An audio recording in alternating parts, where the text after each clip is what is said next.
नमस्कार, अभिवादन करते हैं आपका। यह वीडियो नंबर 20 है। इससे पहले 19 वीडियो इतिहास सीरीज का इसी यूट्यूब चैनल पर अपलोड किया गया है, जिन्हें आप पिन कमेंट में या डिस्क्रिप्शन में लिंक प्रोवाइड है, वहां से जाकर के देख सकते हैं। तो चलते हैं प्रश्नों की तरफ। यह गुप्तोत्तर काल पोस्ट गुप्ता पीरियड से जितने प्रश्न हैं उन्हें हम यहाँ डिस्कस करेंगे। प्रश्न कह रहा है कि निम्नलिखित में से कौन सी उपाधि हर्ष ने ग्रहण की थी। तो ऑप्शन नंबर डी सही है। परम माहेश्वर की उपाधि ग्रहण किया था हर्ष ने। हर्षवर्धन पुष्य भूति वंश का सर्वाधिक प्रतापी राजा था। हर्ष ने कन्नौज को राजधानी बनाया, जहां से उसने अन्य क्षेत्रों में अपना प्रभुत्व फैलाया। बाणभट्ट हर्ष का दरबारी कवि था, जिसने हर्षचरित नामक पुस्तक लिखी। हर्ष ने परम माहेश्वर की उपाधि ग्रहण की। हर्ष ने प्रियदर्शी का रत्नावली एवं नागानंद नामक नाटकों की रचना की। प्रश्न कह रहा है कि सम्राट हर्षवर्धन का कौन सा अभिलेख उनके स्वयं के हस्ताक्षर से युक्त है। तो ऑप्शन नंबर बी सही है। बांसखेड़ा का लेख जो है उनके हस्ताक्षर से हस्ताक्षर युक्त है। व्याख्या में कह रहा है कि सम्राट हर्षवर्धन ने बांसखेड़ा या और मधुवन अभिलेख में उसे परम सौगात कहा गया है। ठीक है, हर्षवर्धन के बांसखेड़ा और मधुवन अभिलेख को परम सौगात कहा गया है। बांसखेड़ा अभिलेख उसके स्वयं के हस्ताक्षर से युक्त है। हर्ष ने बाणभट्ट, मयूर, दिवाकर और ह्वेनसांग आदि विद्वानों को संरक्षण प्रदान किया। इन्होंने 3 नाटकों प्रियदर्शी का रत्नावली तथा नागानंद की रचना की। तो एक बार इसकी व्याख्या देख लीजिएगा। PCSG 2018 में यह प्रश्न पूछा गया था। प्रश्न पूछ रहा है कि सम्राट हर्षवर्धन ने 2 महान धार्मिक सम्मेलन का आयोजन किया था। तो ऑप्शन नंबर ए सही है। कन्नौज में और प्रयागराज में किया था। अब यहाँ देखेंगे कितनी बार यह प्रश्न पूछा गया है। कम से कम 5 से 6 बार। इसकी व्याख्या जरूर देख लेंगे। हर्ष के व्यक्तिगत धर्म तथा उसके समय की धार्मिक अवस्था के विषय में बाणभट्ट कृत हर्षचरित तथा ह्वेनसांग के भ्रमण वृत्तांत से जानकारी प्राप्त होती है। हर्ष के पूर्वज भगवान शिव एवं सूर्य के अनन्य भक्त थे। वह खुद शिव का भक्त था। उसने विंध्यवन में दिवाकर मित्र नामक बौद्ध भिक्षु से साक्षात्कार किया था, जिसका उस पर बड़ा प्रभाव पड़ा। चीनी यात्री ह्वेनसांग से मिलने के बाद बौद्ध धर्म की महायान शाखा को राज्याश्रय दिया तथा वह पूर्ण बौद्ध बन गया। कन्नौज में विभिन्न धर्मों एवं संप्रदायों के आचार्यों की एक विशाल सभा बुलाई। इसमें बौद्ध धर्म के 30,000 भिक्षु, 3,000 ब्राह्मण, निर्ग्रंथ तथा नालंदा के 1,000 आचार्य शामिल हुए। हर्ष के समय में प्रयाग में प्रति 5 वर्ष में एक समारोह आयोजित किया जाता था। छठे समारोह में ह्वेनसांग सम्मिलित हुआ, जिसमें 18 देशों के राजा तथा अनेक ब्राह्मण, साधु, भिक्षु सम्मिलित हुए। यह 75 दिन तक चलता रहा। प्रश्न पूछ रहा है कि हर्ष के समय की सूचनाएं किसकी पुस्तकों में निहित हैं। तो इनमें से कोई नहीं। ऑप्शन डी सही है। ऑप्शन डी सही है।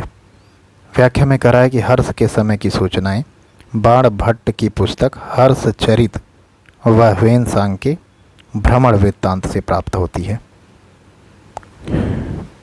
प्रश्न कह रहा है कि निम्नलिखित शासकों में से किसने हर्षवर्धन को पराजित किया था। तो विक्रमादित्य द्वितीय ने हर्षवर्धन को नहीं, पुलकेशिन द्वितीय ने हर्षवर्धन को पराजित किया था। माफ़ कीजिएगा, ऑप्शन नंबर डी सही है। पुलकेशिन द्वितीय ने हर्षवर्धन को नर्मदा नदी के तट पर पराजित किया था। पुलकेशिन द्वितीय चालुक्य वंश के शासकों में सर्वाधिक योग्य तथा शक्तिशाली था। उसने 609 से 642 ईस्वी तक शासन किया। उसकी उपलब्धियों का विवरण हमें ऐहोल अभिलेख से प्राप्त होता है। हर्ष ने परम भट्टारक, परम माहेश्वर, महाराजाधिराज आदि उपाधियों को धारण किया था। हर्ष के पाए जाने वाले सोने के सिक्कों के पृष्ठभाग पर शिव पार्वती का अंकन पाया जाता है। नेक्स्ट प्रश्न कह रहा है कि हर्ष के पाए जाने वाले सोने के सिक्के के पृष्ठभाग पर किसका अंकन है? तो अभी हमने ऊपर ही देखा, शिव पार्वती का अंकन है। नेक्स्ट प्रश्न कह रहा है कि वेनसांग के अनुसार नालंदा विश्वविद्यालय में कितने विद्यार्थी शिक्षा प्राप्त करते थे? तो ऑप्शन नंबर बी सही है, 10,000 विद्यार्थी नालंदा विश्वविद्यालय में शिक्षा प्राप्त करते थे। 2-3 बार पूछा गया प्रश्न है। व्याख्या में कह रहा है कि प्राचीन भारत के शिक्षा केंद्रों में नालंदा विश्वविद्यालय का सर्वाधिक महत्वपूर्ण स्थान है।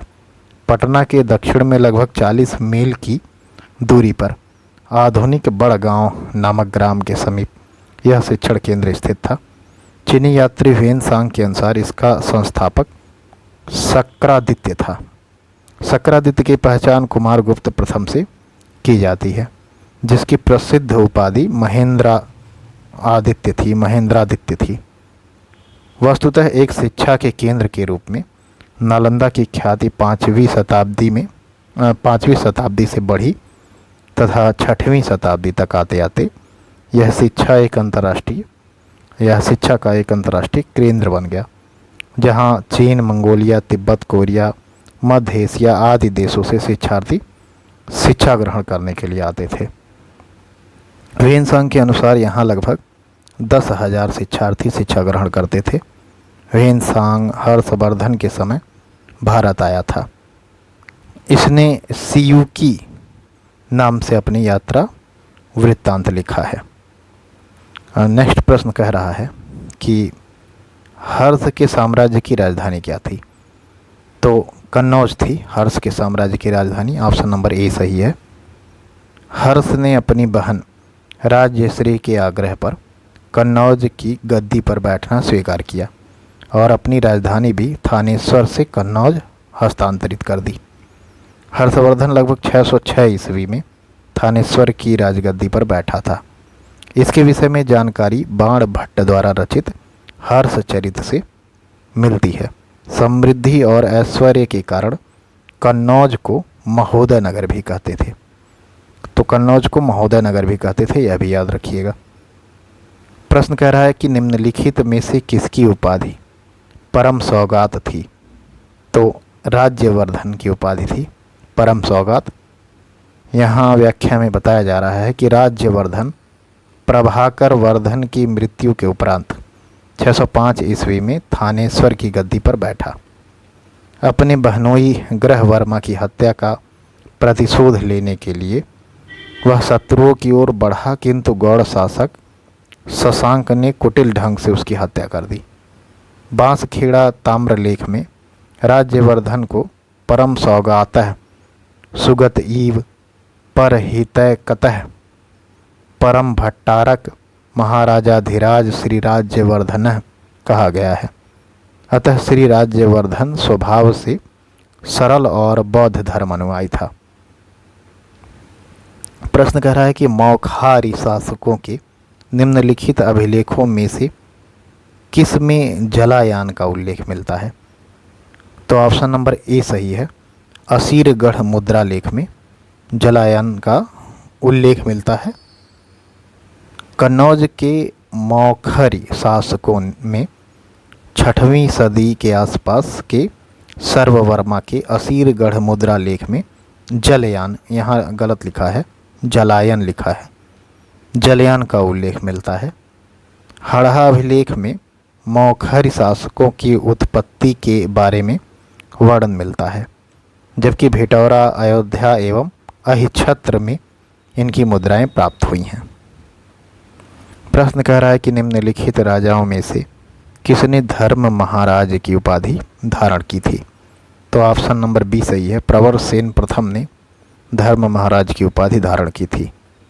धर्म महाराज की उपाधि वाकाटक नरेश प्रवरसेन ने धारण की थी। प्रवरसेन प्रथम वाकाटक वंश का अकेला ऐसा राजा था जिसने सम्राट की उपाधि धारण की थी। उसने 4 अश्वमेध यज्ञ और 1 वाजपेय यज्ञ किया था। प्रश्न कह रहा है कि निम्न शासकों में से किसे मिहिर कुल द्वारा अपने चरणों की वंदना कराने का श्रेय मिलता है? तो ऑप्शन नंबर बी सही है, यशोधर्मन। व्याख्या में बताया जा रहा है कि मिहिर कुल 518 से 530 ईस्वी तोरमाड़ के बाद प्रसिद्ध हूण शासक हुआ। 6वीं शताब्दी ईस्वी 530 ईस्वी के लगभग में मालवा के पराक्रमी शासक यशोधर्मन ने मिहिर कुल को बुरी तरह परास्त किया। मंदसौर से प्राप्त उसके अभिलेख में अति काव्यात्मक ढंग से इस पराजय का विवरण इस प्रकार होता है। जिसने भगवान शिव के सिवाय अन्य किसी के सामने मस्तक नहीं झुकाया था, जिसकी भुजाओं से आलिंगित होने के कारण हिमालय व्यर्थ ही दुर्गम होने का अभिमान करता था, ऐसे मिहिर कुल के मस्तक को अपने बाहुबल से यशोधर्मन ने नीचे झुकाकर उसे पीड़ित कर दिया तथा उसके बालों के जूट में लगे पुष्पों द्वारा अपने दोनों पैर की पूजा कराई।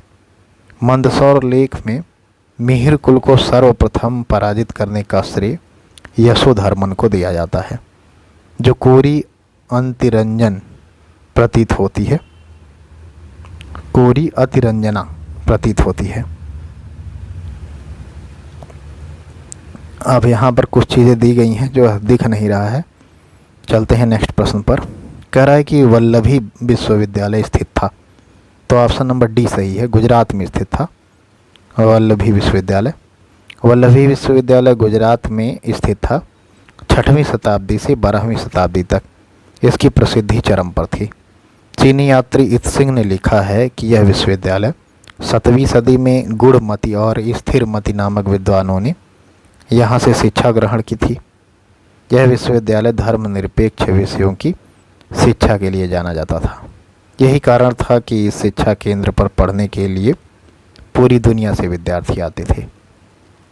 यहाँ प्रश्न कह रहा है कि सुनेत से किन सिक्कों के साँचे मिले हैं, तो ऑप्शन नंबर सी सही है, यौधेय। यहाँ व्याख्या में बताया जा रहा है कि सुनेत से यौधेय वंशीय शासकों के सिक्के मिले हैं। यौधेय का राज्य बहुधान्यक के नाम से प्रसिद्ध था। हरियाणा में वह प्रांत वर्तमान रोहतक है, जहाँ पर यह जगह था बहुधान्यक। प्रश्न कर रहा है निम्नलिखित राजाओं में से किसने तुला पुरुष दान संपन्न किया था, तो दंतिदुर्ग ने तुला पुरुष दान संपन्न किया था। राष्ट्रकूट शासक दंतिदुर्ग ने तुला पुरुष दान संपन्न किया था। दंतिदुर्ग ने 735 ईस्वी से 755 ईस्वी तक शासन किया। पहले वह चालुक्यों का सामंत था। 753 ईस्वी में उसने कीर्तिवर्मन द्वितीय को परास्त करके अपना स्वतंत्र राज्य स्थापित किया तथा मान्यखेत को अपनी राजधानी बनाया। इसे याद रखिएगा, मान्यखेत को राजधानी बनाया था। उसने महाराजा धीराज, परमेश्वर तथा परम भट्टारक जैसी उपाधियां धारण की। नेक्स्ट प्रश्न कह रहा है कि 6वीं 7वीं शताब्दियों में एक मौर्य वंश कहाँ शासन कर रहा था, तो लाट में कर रहा था। ऑप्शन नंबर सी सही है। मौर्यों की एक शाखा 6वीं 7वीं शताब्दी में लाट में शासन कर रही थी, जिसको सिसोदिया वंश के प्रारंभिक पुरुष गोहिल ने मारकर भगाया और तदंतर गहलोत वंश की स्थापना की। नेक्स्ट कह रहा है कि कदम्बों की राजधानी बनवासी कहाँ स्थित थी, तो धारवाड़ में स्थित थी। ऑप्शन नंबर बी सही है। 4th शताब्दी ईस्वी में कुंतल प्रदेश में कदम्ब वंश का उदय हुआ।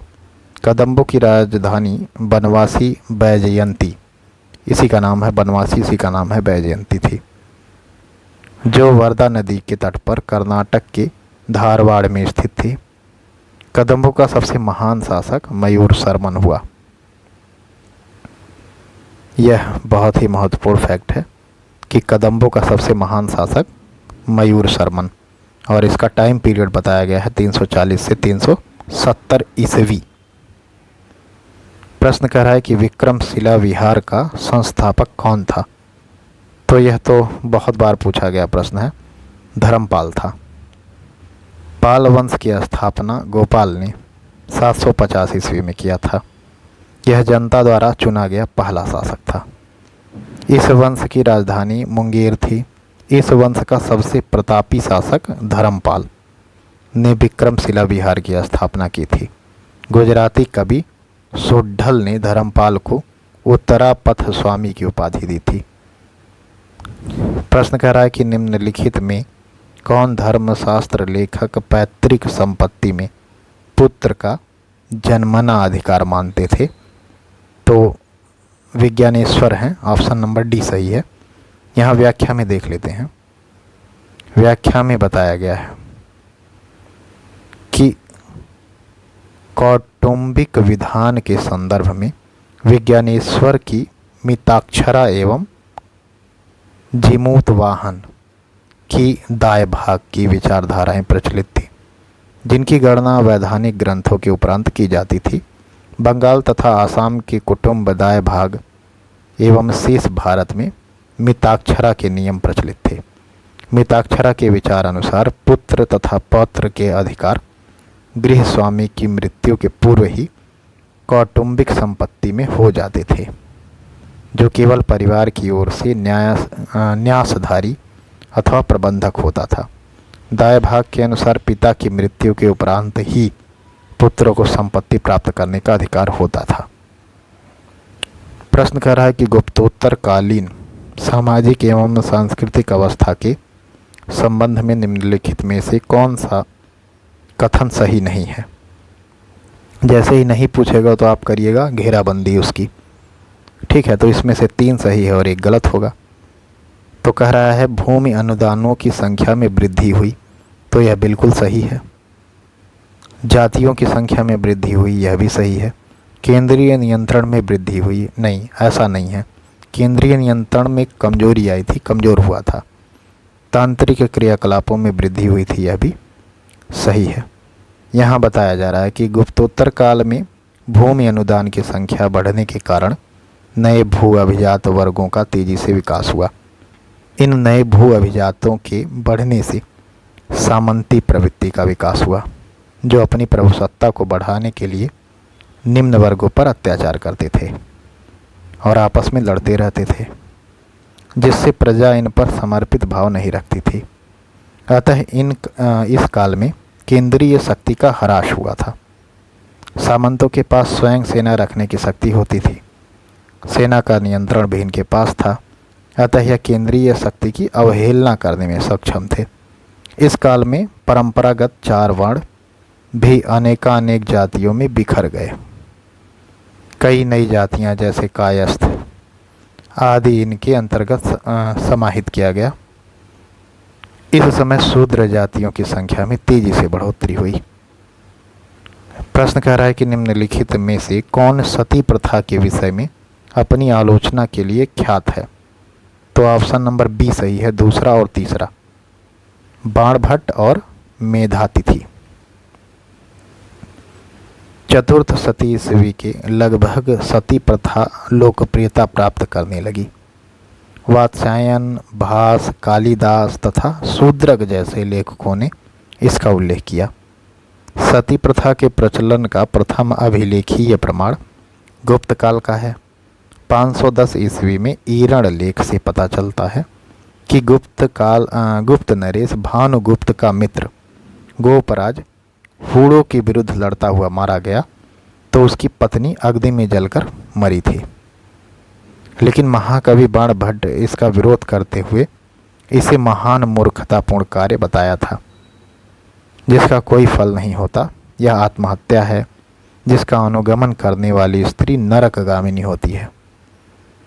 मेधातिथि इसे आत्महत्या मानते हुए स्त्रियों के लिए निषिद्ध बताते हैं। देवभट्ट का विचार है कि सती होना विधवा के ब्रह्मचारी रहने की अपेक्षा अधिक जघन्य होता है। नेक्स्ट प्रश्न कह रहा है कि सर्ग, प्रतिसर्ग, वंश, मनवंतर और वंशानुचरित संकेतक हैं। ऑप्शन नंबर बी पुराणों के संकेतक हैं यह, ठीक है। यहाँ जो भी दिया गया है सर्ग, प्रतिसर्ग, वंश, मनवंतर और वंशानुचरित, यह पुराणों के संकेतक हैं। बताया जा रहा है कि अमरकोश आदि प्राचीन कोशों में पुराणों के 5 लक्षण माने गए हैं।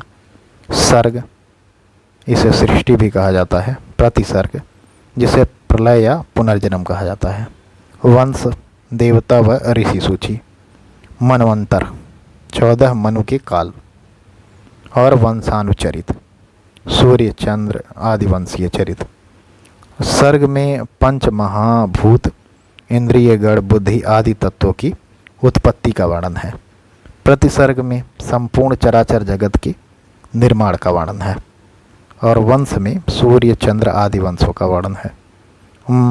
जो मनवंतर है उसमें मनुपुत्र, देव, सप्तऋषि, इंद्र और भगवान आदि के अवतारों का वर्णन है। ठीक है। पुराणों की कुल संख्या 18 है और पुराणों के रचयिता वेदव्यास माने जाते हैं। प्रश्न कह रहा है, अब यहाँ प्राचीन भारत